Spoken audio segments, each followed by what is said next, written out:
Everybody come and see. I say come and hear. I don't carry and come. Better information, superb advertisement. We no get the rifle.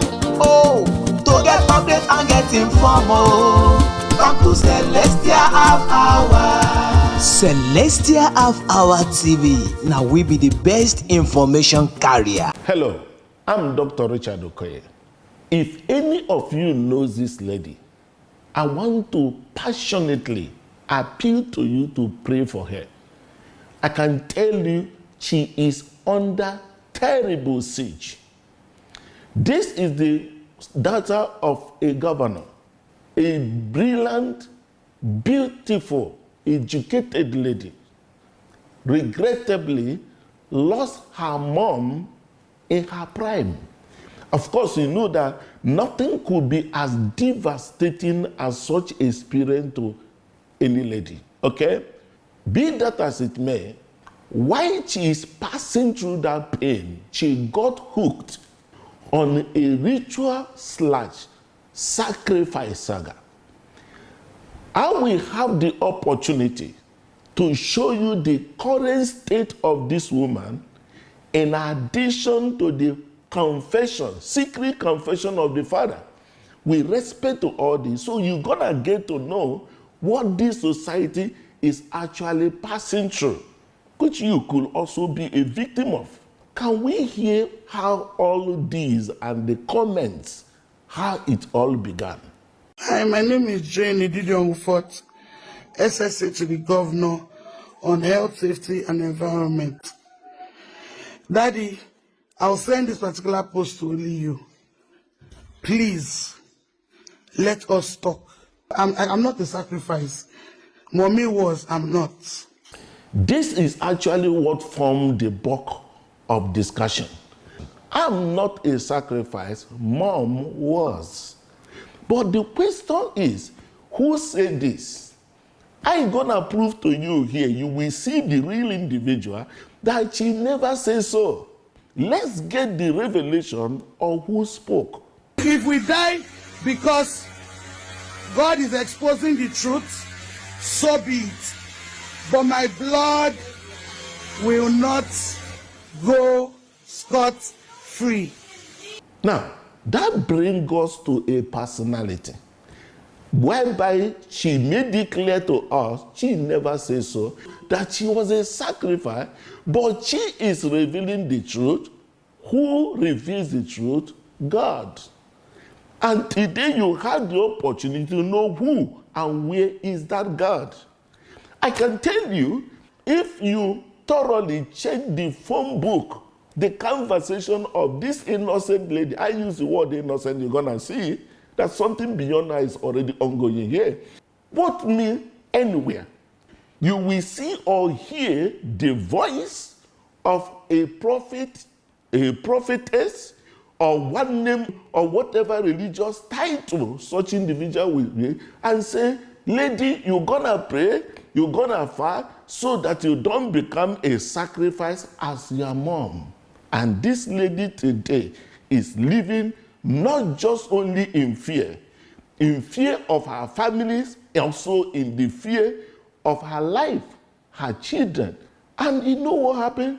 That has taken her to another level when you will understand that since this manipulative doctrine and the prophecies of witches, attacks, sacrifice, rituals started, majority of Nigerians today are in a psychiatric state. The mental state of many no longer same. Why should I say though? Can you hear an educated, well-exposed, can you hear her now speak beyond who she really was? If we die because God is exposing the truth, so be it. But my blood will not go scot-free. What can you say about this? I know some of you may be grammatically deficient, but let me tell you what she said. She said, I don't want to die, okay? So she is living in fear. And if anything happens to her, that her blood will not go unpunished. her own blood will not go unpunished. Can that be her IQ? Never. Never. Something is off here. And that is just a similar situation which you could recall when the Jews want to crucify Jesus. They shouted, "Crucify him and let his blood be upon our children." Jesus, being smarter, knew that they knew nothing of what they were talking about, but there's a voice behind. He said, "Father, forgive them, for they do not know what they're talking about." Somebody behind knows. And that's why I want to appeal on behalf of Jane. Please, the family member, fight for her life, fight for her safety. Some forces behind. Why am I revealing this? Listen to me. At her level, she understood that it is not just unlawful, it is criminal for you to have a minor and make the minor to stand to insult or to ridicule her grandfather in open. That innocent girl wouldn't have been involved. She understood her by reason of her level.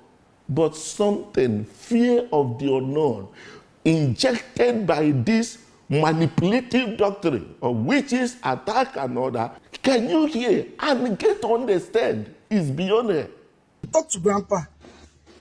So they'll keep breaking and breaking. So, Grandpa, do you want them to kill us? So, Grandpa, do you want them to kill us? Do you want them to die like my baby brother died? Ask Do you him. want them to die like my baby brother? Good. Hey, hallelujah. What can you say to this?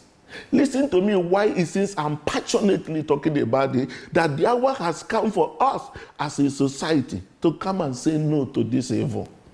You know what? I happen to be a victim to this. 2020, there was COVID, all of us know. Things became very tough.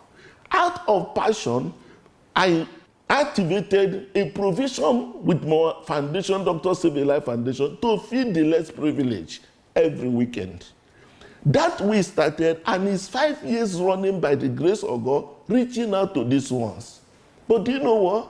In the midst of this, to God's glory, somebody now made a statement. Don't you people know what Dr. Richard Okoye is doing? That Dr. Richard Okoye is using you people's destiny. As you are eating the food, he is using your destiny to prosper. I can tell you, a lot of meaningful individuals who God may have given the heart to support gave up at this level. I almost did. You know what happened? It is in the midst of it, God showed me this scripture. He said, "He that giveth unto the poor, he that giveth unto the poor, lendeth unto God." Otherwise, with what's going on, many people can't only support spiritual elements. I recall in December, there was stampede, unfortunately because of hunger, in Ibadan, in Abuja, and also in Okija. Of course, if you know the history of Okija, O.B. Jackson in decades had been in the issue of that philanthropic support. Lo and behold, that incident happened. In the midst of it, social media went wild, and some people were asking, O.B. Jackson, why? O.B. Jackson, why? Why should you sacrifice your own people? That is to say, the word the sacrifice is not today. Ever since this manipulative and prophetic demon and others started, no single family in this side of the world where you can see the brothers together. One must have been a witch, the other one will be a wizard. The other one will be a wizard. How long can we continue in this? Look at this man here. This man is he had what's called spinal spondylosis. The entire back of this man was degenerated, pain all the time. He couldn't stand, we supported. Interestingly, the only person that had been for this very man, the wife supporting him in the midst of this pain, one man in the name of a prophet told him that the person responsible for his condition is the wife. The man had to say, even if it is the wife, that even if the wife is a witch, I have no other person to help me. when a good friend supported him to come to the hospital, we did the X-ray, check out how his own bone, look at the normal, look at his own, degenerated. This same man is walking after the spine surgery. This is the second or the third day after the descent, and in a very short while he will walk on his own. How long can we continue? How long can we continue? Indeed, there are people today who in the city, there are big people, big donors, but go and check out where their parents are, because somebody have told them is their parents happen to be the witch and the wizard that don't want them to prosper. So people have spiritual fathers and spiritual mothers, while their own biological parents are somewhere languishing in arthritis, in pain. And we have it as a society. It is time for us to come to this reality. I know some of you will say, hey, Dr. Richard Okoye, I know you don't believe, does it mean you don't believe in ritual and sacrifice and all that? Come on, my friend. If you are living in fear, give your life to Christ and build your faith and renew your mind in line with God's word and not on those demonic prophecies of demon attack and ritual. You will go nowhere. But I want to encourage, for those of you with demon and the ritual and the sacrifice infected mentality, I encourage you now to follow me and hear the confession, secret confession of the Father with respect to this very saga. Let's go. God have mercy upon us.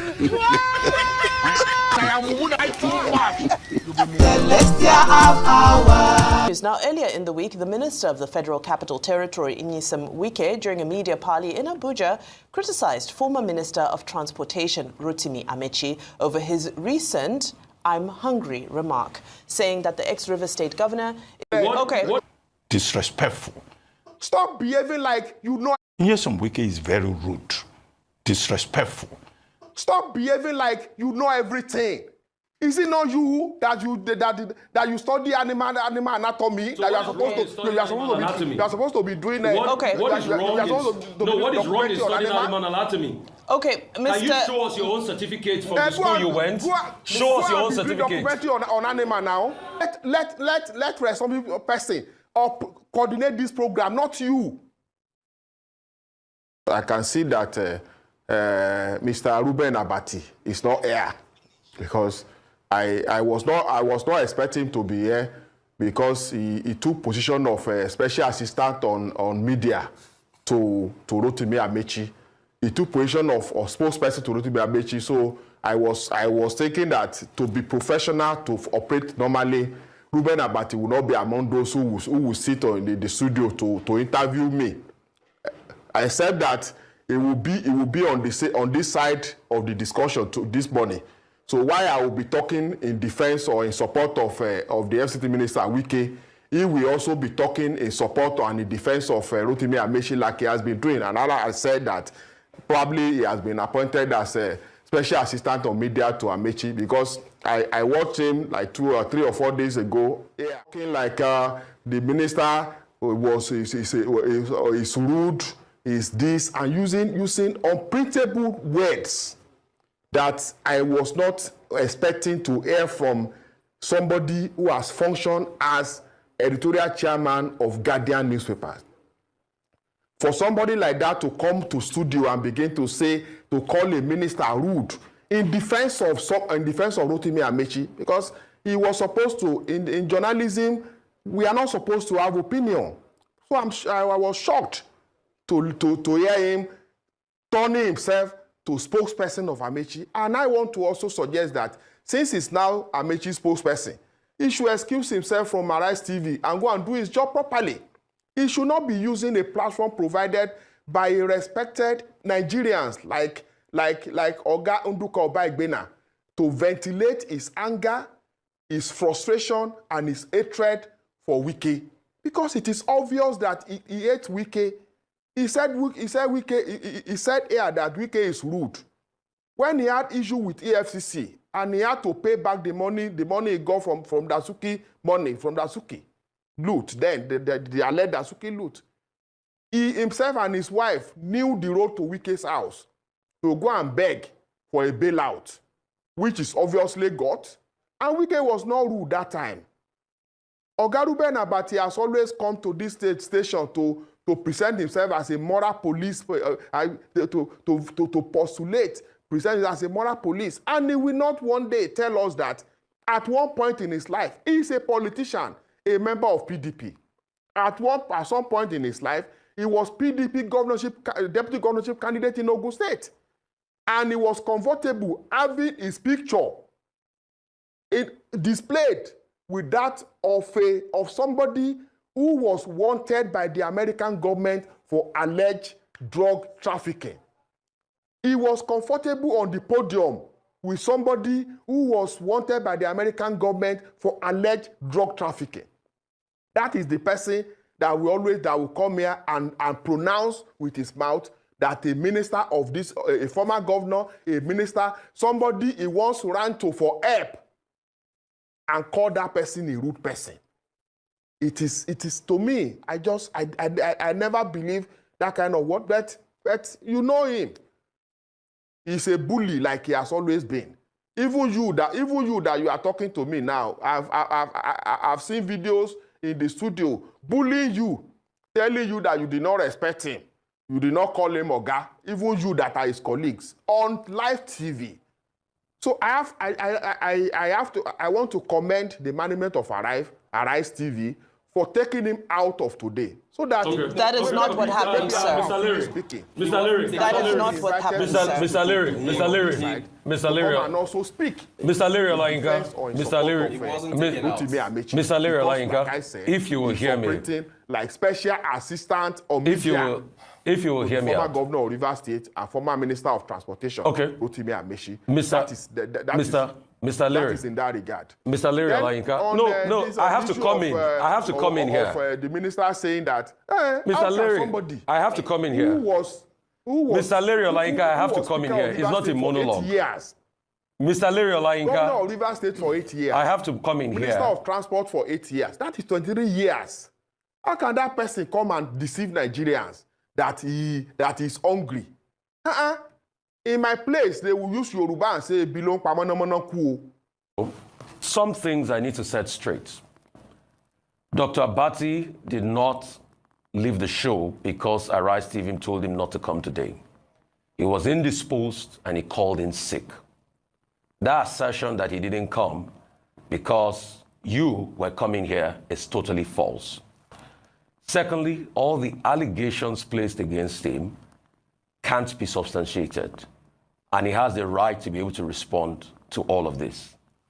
Thirdly, please let me speak. Mr. Lere, Olayinka, you would let me speak. You have been speaking for so many minutes here. You will let me speak, please. And I insist on that right.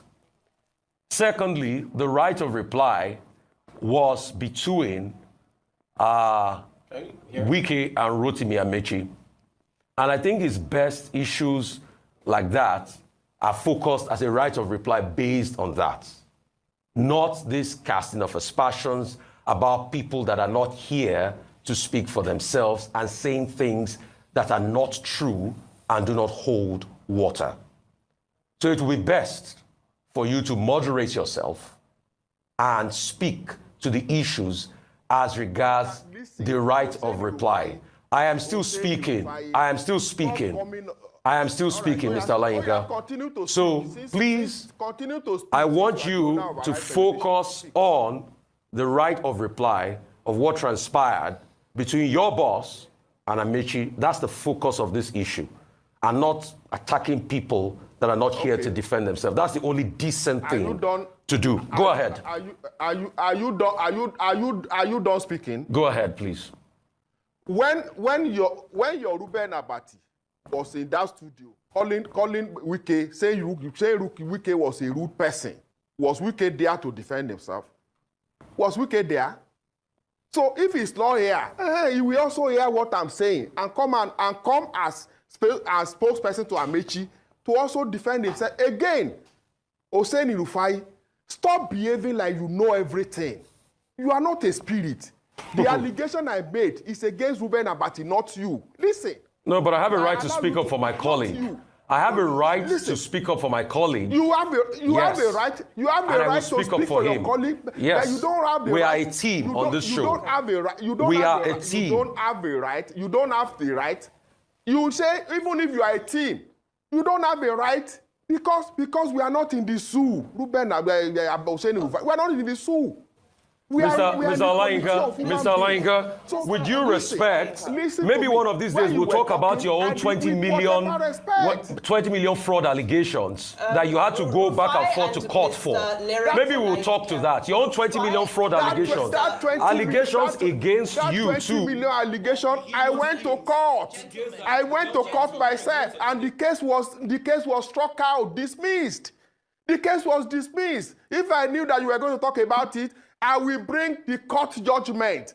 And that is why I say, so go and do a 2 or 3 weeks course in journalism so that you will know. You will not come to a TV station to begin to talk like you are a lawyer, using words like I put it to you. Like somebody is a court of law, you are doing cross-examination. I put it to you. I put it to you. This is a conversation, not an interrogation. You should also begin to act like human being that you are supposed to be. What I'm saying here is that I made allegation against Ruben Abati. Let him come and defend him. So you are not the one to say that the allegation is lying. He says it's false. It's true or not. Because you are not the person. Were you with him when he went to Wike? Were you with him in the EFCC custody? Were you with him? You were not with him now. So stop behaving like you know everything. Is it not you that you study animal anatomy? So that you are supposed to be doing it. What is wrong in studying animal anatomy? Okay, Mr. Can you show us your own certificate from the school you went? Show us your own certificate. Documentary on animal now. The certificate is phony. Guys said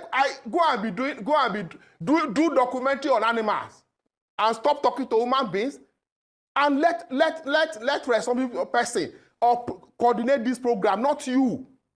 Not somebody who was convicted for breaking traffic offense. Not somebody like you. You come to station, you come to TV station and begin to do. Mr. Lere Olayinka, if I may interject at this moment, we would like to have a productive. Let me listen to you. Mr. Lere Olayinka, please, sir. Let me listen to you, I beg. Please, sir. We want to have a productive. Okay, talk to me. Human being, talk to me. Sir. Lere, please, I'm not an animal. Let's not. And you should retract your statement. Rufai, please. Let's not. I'm listening to woman. We will not allow this conversation to degenerate into personal insults, defamatory territory, and so forth. But you were in that station when Abati was calling, was saying Wike was rude. Mr. Lere Olayinka, based off of that, on this platform, we like to discuss issues that can move the nation forward, issues that pertain to governance and that pertain to... He's clearly not here to talk about issues. Mr. Lere Olayinka. Mr. Lere, let's talk about your certificate. Let's take away... Provide your real... Mr. Lere Olayinka, based off... Let's stick to the subject matter. The subject matter here is around conversations, not just those that take place on this table, but in the public space. And I believe you're here to speak to some of those allegations, some of those analysis and criticism that are being posed to your principal. So, sir, devoid of attacking any person or individual, please. We are all hungry. All of us are. If you're not hungry, I am. 8 years as Speaker of the State House Assembly. 8 years as Governor of you never talked about hunger. If you want us to remove the man in power, we can remove him from this power. I'm in coalition because I'm hungry. You're only hungry of power. I think what we're dealing with regard to Nyesom Wike is hubris. Hubris, which relates to his own character. Now, let me start with Rotimi Amaechi. He says Rotimi Amechi is hungry for power. He could not deliver 10% for Atiku in the 2023 election. He could not address hunger while he was a minister or while he was a governor. Now, there's a basic principle in human relationships about your relationship with your bosses. I think that Nyesom Wike is very rude, disrespectful, because Rotimi Amechi is his boss in politics.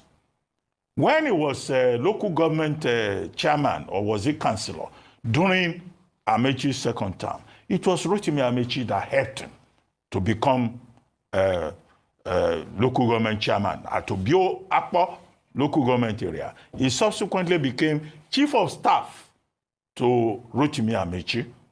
It was Rotimi Amechi that recommended him to become a Minister of State for Education in Abuja. So he talks this carelessly about his former boss. I think it's disrespectful. I think he speaks to his character. Number two, this same Nyesom Wike still talking about this hubris. The theory is this, people can double check it. You know, has also abused Peter Odili, Sir Peter Odili, another statesman. He has said publicly that Peter Odili does not qualify to be an elder. This is the same man that he was taken to by Mama Peace, Dr. Patience Jonathan, to help him to become governor. There is no name he has not called Dr. Peter Odili and his wife. He even referred to him as one man and his wife as one woman. This is a statement about character. This same Nyesom Wike says he's fighting for President Jonathan, and that there's nobody in PDP that can stop him, not even Chief Olabode George, whom we refer to as a ground rent debtor. So who will Nyesom Wike not insult? Senator John Mbata, who was his godfather at a point, he insulted him too. And he has shown signal that he's also going to insult President Bola Ahmed Tinubu. In that interview, he pointed out that if he had known that President Tinubu was going to declare a state of emergency in Rivers, he would have offered a different kind of advice. That's already a signal to President Tinubu to know that this man you are dealing with is only interested in his own interests, permanent interests, not permanent friends. And so President Tinubu should beware, because tomorrow he will abuse this same President Tinubu. He says nobody can touch him in PDP. Okay, what does that mean? He's saying that, yes, it's possible for a man to be everywhere as long as his personal interest is involved. So these are the questions to be raised about the hubris of Nyesom Wike. I think that is the major issue. That is the story. That is the story.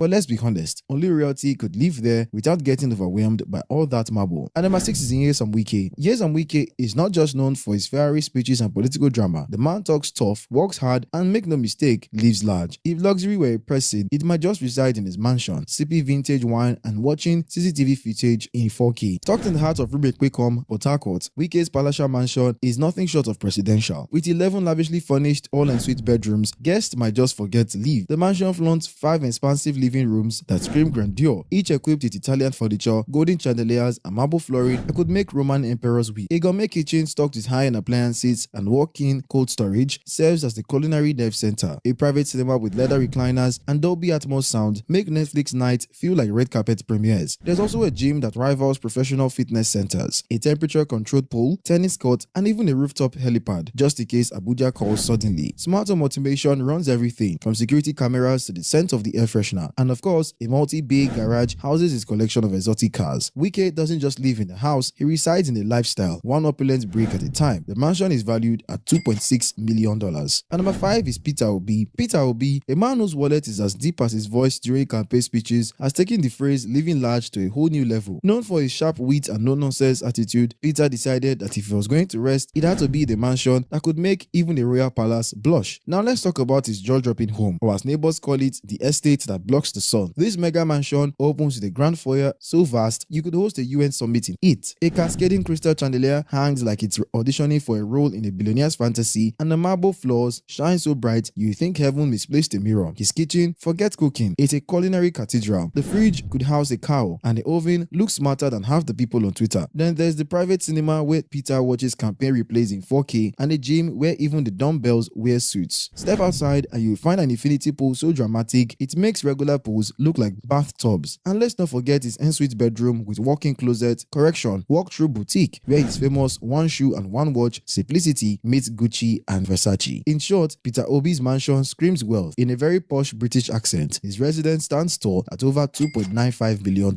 Next at number 4 is Andy Uba. Senator Andy Uba's mansion is not just a house. It's a palace that accidentally wandered into Nigeria's real estate market and stayed. Tucked away in Abuja's posh Maitama district, this estate is so grand even Google Maps gets shy when you zoom in. As you approach the black iron gates taller than political promises, you are welcomed by a driveway that could host a marathon. The entrance hall, more dramatic than an Hollywood climax, with chandeliers the size of small cars dangling like they pay rent. Inside every room screams luxury. The bedrooms, more like presidential suites with beds big enough to sleep your worries and walk-in closet that could host a boutique. The kitchen is a chef's dream, fully equipped with gadgets that even don't know how to pronounce their own brand names. There's a cinema room with recliners softer than campaign slogans, a gym so elite it might reject your entry without six-pack, a private library that smells like money and hardcovers. Outside, a pool glistens like it's trying to get into a music video. The garden is manicured like it's running for office, and of course, security is tighter than a senator's schedule. Andy Uba's mansion isn't just a home, it's a lifestyle, a monument, and just maybe a tourist attraction in disguise. This breathtaking home is estimated to cost $3.66 million. And number 3 is Orji Uzor Kalu. If mansions could talk, Orji Uzor Kalu's estate would definitely speak in British accent, sip champagne for breakfast, and quote Shakespeare for fun. Born a businessman turned politician, Orji Uzor Kalu is the kind of man who doesn't just build a house, he builds a kingdom. And Camp Neya, his sprawling mansion in Igbere, Abia State, is no exception. Completed in 1998 and named after his daughter, this 400-room estate is so massive you could lose your in-laws in it on purpose. It comes with over 36 lavish sitting rooms, perfect for hosting royal guests or just deciding which one to have tea in. There's a 12-room presidential lodge and separate lodges for all 36 Nigerian states and the FCT. Yes, even his house practices federal character. Hungry? Pick from 22 kitchens. Need to use the restroom? Choose from 102 toilets and 76 bathrooms, one for each of your moods. With 187 bedrooms, you can literally sleep in a different room every night for over 6 months. Entertainment? Think Olympic-sized swimming pools, football pitch, golf course, karaoke hall, and even a church and a mosque, because this mansion has room for both your sins and salvation. And if you're still bored, try the on-site bush bar, ATM machines, or the private clinic, because even your headache deserves a luxurious diagnosis. This mansion is valued at $3.91 million. And number 2 is Atiku Abubakar. Atiku Abubakar is Nigeria's former vice president and serial presidential aspirant. He's not just known for just his political ambitions, but also for his love of fine living. And when it comes to luxury homes, trust Uncle Atiku to do it big. His mansion in Abuja's elite Gusape district is not just a house, it's a presidential palace in disguise. With 11 majestic and suite bedrooms, yes, even the guest room has a guest room. The house sprawls like it's auditioning for a Netflix series. There are 5 massive living rooms, one for each mood: happy, serious, plotting 2027, receiving political godfathers, and just because he can. The mansion features a private cinema because regular TVs are for commoners, a fully stocked gym, a study that screams decisions are made here, and an elevator because stairs are a suggestion, not a rule. Outside, there's a sparkling pool, a sauna for post-political stress, a gazebo for plotting over palm wine, and terraces with views as grand as his ambition. And of course, smart home tech runs everything: lights, climate, maybe even political simulation. In short, it's a mansion fit for a king, or at least a man who has been running for president longer than some people have been alive. His abode is estimated to cost $4 million.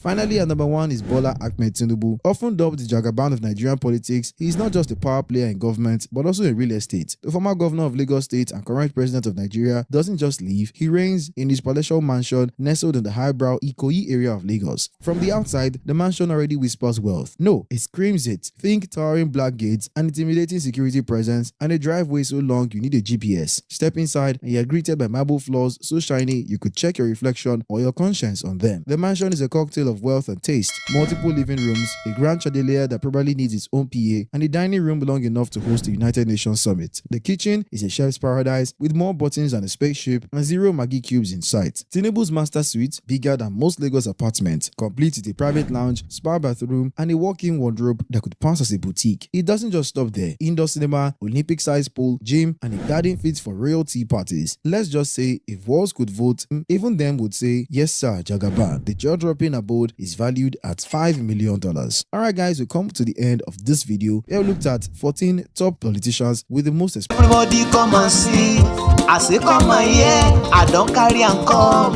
Better information, superb advertisement. We no get it right far.